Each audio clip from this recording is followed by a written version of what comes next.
que por vía administrativa allí no hay oponente, se pueda entregar esa tierra para el desarrollo de este país, para calmar el hambre, para sembrar el maíz, el frijol en un país que está importando 14 millones de toneladas de alimentos que podríamos producir en Colombia en una de las líneas de desarrollo industrial más importantes. Es atrasar al país por defender bandidos, despojadores, que es lo que están haciendo allá. Por eso hay que cambiar ese Congreso, hay que cambiar esas mayorías y el pueblo colombiano tiene que entender que si no se cambia ese Congreso, si sigue llegando gente a defender negocios de EPS, despojos de terratenientes, no va a cambiar Colombia.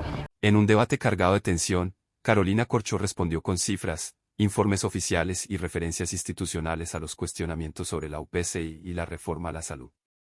La discusión no se quedó en el cruce político, escaló hacia el papel del Congreso, la reforma agraria y hasta la posibilidad de una constituyente. No puede el pueblo colombiano entonces aceptar que un dignatario de esta corporación hable como cualquier ciudadano desinformado. Doctora, la UPC no es insuficiente. Esa es la propaganda de las EPS. Ese es el problema de la izquierda y de este gobierno, que se gobernaron y quisieron ganar a punta de disfraces, de discursos, pero cuando llegaron allá hicieron todo lo peor de lo que los colombianos ya estábamos cansados. Esto sí es la versión 2.0 de los peores males. Eso es lo que ha representado la izquierda. Si tienes 3.2 millones de hectáreas donde no hay oponente, porque el oponente es un bandido y un despojador, que esos son los que están ustedes protegiendo allá, no los derechos. ¿Por qué negar? Bueno, entre otras cosas, hay que cualificar el Congreso de la República.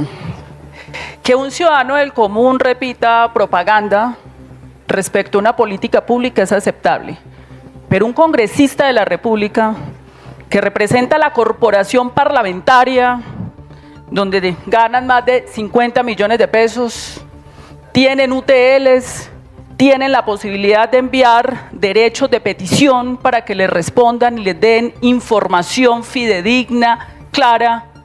No puede el pueblo colombiano entonces aceptar que un dignatario de esta corporación hable como cualquier ciudadano desinformado. Doctora, la UPC no es insuficiente. Esa es la propaganda de las EPS. Pero si usted leyó el informe de la Contraloría General de la República, que es lo mínimo que uno exige a una corporación como el Congreso, leer el informe de la Contraloría General de la República respecto al comportamiento financiero el año pasado de las EPS, lo que se encontró fue el contrario.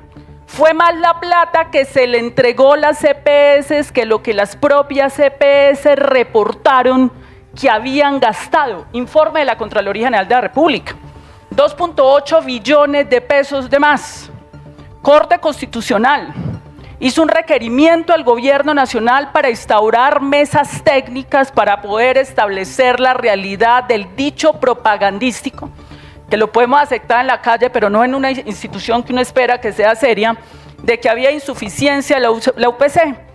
Y fíjense ustedes que lo que se encontró, que repitió el Contralor, es que había mala administración de los recursos públicos de los colombianos, porque están cobrando, hay sobrecostos de medicamentos. Hay un informe reciente del ADRES que deben tener allá en el Congreso, por favor. Entonces, ¿cómo es que estamos dando los debates? Y ese informe dice, habla de sobrecostos de medicamentos de 5, 6 veces más, 1 billón de pesos que las EPS reportaron de medicamentos que no se sabe por dónde pasaron. Se le giran la plata y le niegan los medicamentos a la ciudadanía cuando ya tienen la plata en el bolsillo. La Corte Constitucional al final en ese litigio tuvo que reconocer con el informe de la Contraloría, con los datos que presentó al ADRES, que hoy no hay evidencia. Es propaganda política. No hay evidencia de que el gobierno entregue menos plata de la que se gastan las EPS, y le doy otra prueba. Y es el tema de los estados financieros de las EPS. ¿Por qué no ponen a un grupo de expertos? Estamos hablando de políticas públicas, a que analicen los estados financieros de las EPS, donde ellos mismos dicen que es menos lo que gastan que lo que les entrega el gobierno anualmente.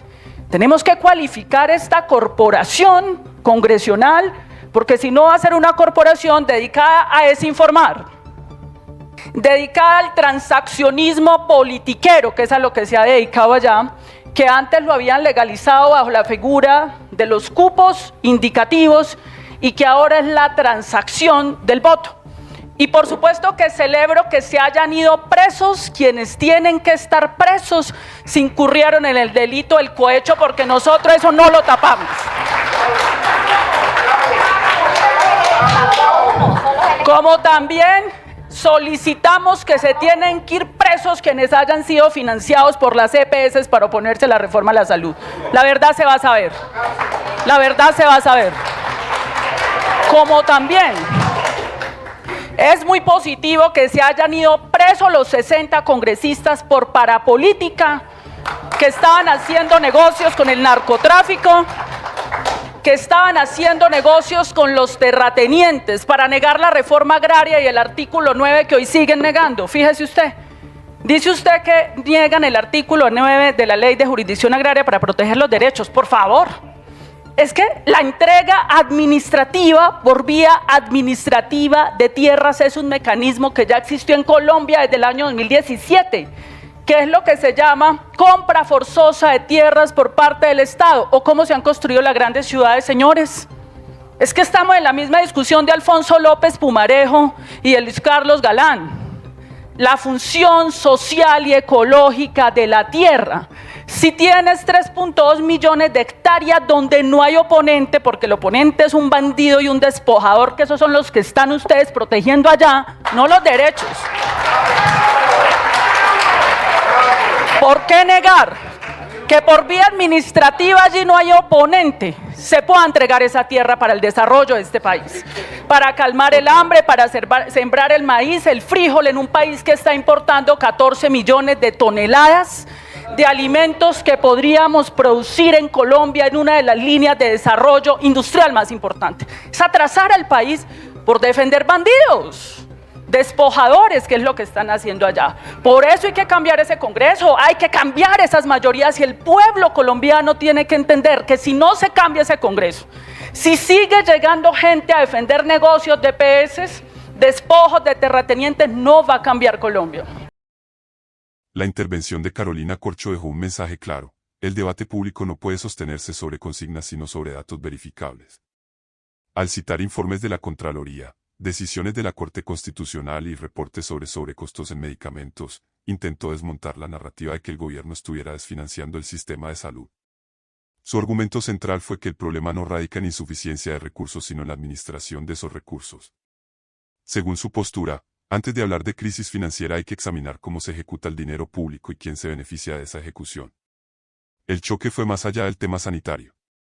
Corcho planteó que el Congreso ha bloqueado transformaciones estructurales, especialmente en materia agraria y social, defendiendo intereses concentrados en detrimento de mayorías históricamente excluidas. Allí el debate dejó de ser técnico y se volvió profundamente político. Cuando se abordó la posibilidad de una constituyente, su posición no fue de promoción directa, sino de contextualización. Las constituyentes surgen, según explicó, cuando los canales ordinarios de reforma se vuelven insuficientes frente a demandas acumuladas durante décadas. La atención del auditorio reflejó una fractura más amplia en el país, quienes priorizan estabilidad institucional frente a quienes exigen celeridad transformadora. En el centro quedó una pregunta incómoda sobre representación democrática y capacidad de respuesta del legislativo. Más allá de simpatías ideológicas, el debate expuso una realidad innegable: la discusión sobre salud, tierra y modelo político no está cerrada. Está abierta, viva y atravesada por visiones profundamente distintas sobre el papel del Estado y del Congreso. Lo que ocurrió esa noche no fue solo un cruce entre dos figuras políticas. Fue el reflejo de una conversación nacional pendiente: si las instituciones actuales están respondiendo al mandato ciudadano o si la presión social terminará forzando caminos extraordinarios de cambio.